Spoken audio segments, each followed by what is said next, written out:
My mission is simple, to make you money.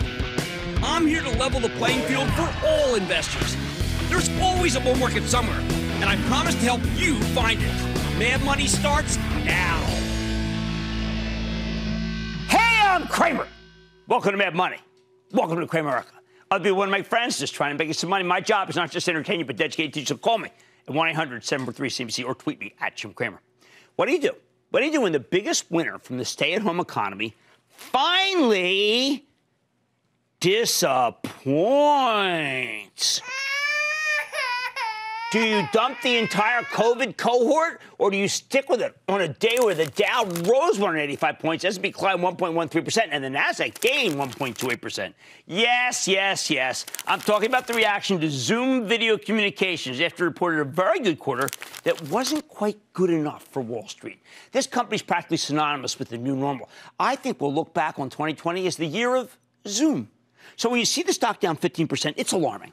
You got to wonder what that means for the rest of the stay-at-home stocks. The answer? Nothing.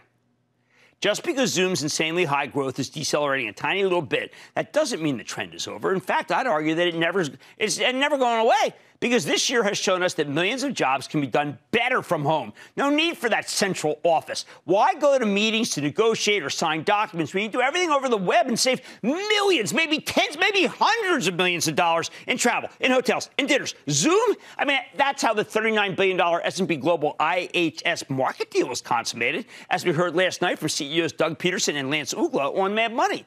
The truth is, people are confused about Zoom, and that confusion created opportunities all over the place today, because the immediate pin action from when I was on Squawk on the Street, it was wrong. Let me walk you through what happened here, starting with what should be obvious. First, I hate to break it to you, but Zoom Video reported some amazing numbers. Did they obliterate the estimates? Yes. Did they furiously raise their forecast? Yes. Normally that'd be enough, but they didn't reveal gigantic contracts from big corporations. They didn't say that they stole huge swaths of business from competitors, which made people worry that the gross margins aren't as great as they used to be, because the company's handling lots of smaller clients who use the service for free, trying to upsell them instead of going after elephants and whales. Of course, when you consider how much the stock has run over the past 11 months, you could argue maybe even it was due for a bit of a pullback. I mean, I don't know. I mean, the stock is up 500% going in. That's a lot of money. I think the stock got overheated. End of story. It's certainly not bad news for the stay-at-home thesis, not when Zoom made a heck of a lot more money than Wall Street was expecting. How strong are these stay-at-home stories? Are they all teetering? You know what? We're going to go down them. Because I'm tired of hearing that this one's, just like I'm tired of hearing about FAANG being over, I'm tired of hearing that the stay-at-home is over.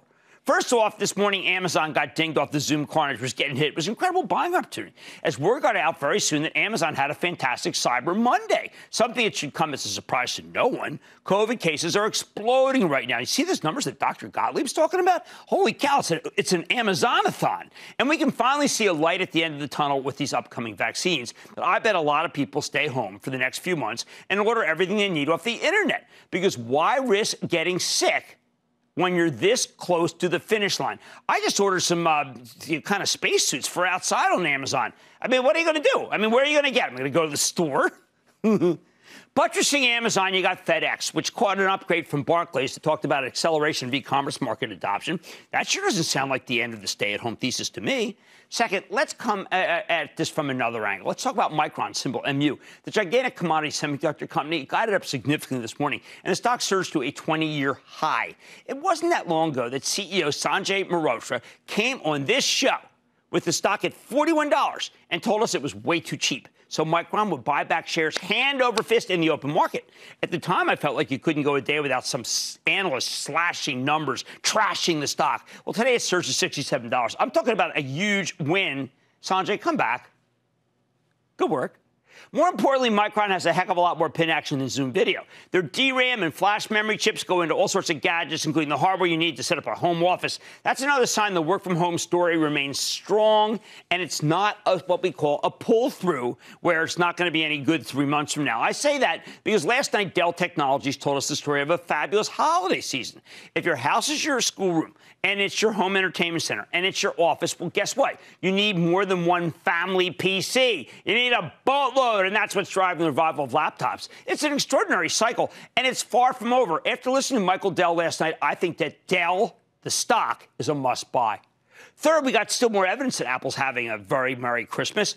We keep hearing about the long lead times and issues with availability, which tells you demand for their products is off the charts.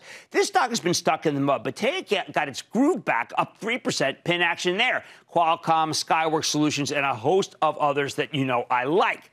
Fourth, after the close today, we found out that Salesforce.com is buying Slack Technologies, the business collaboration software kingpin.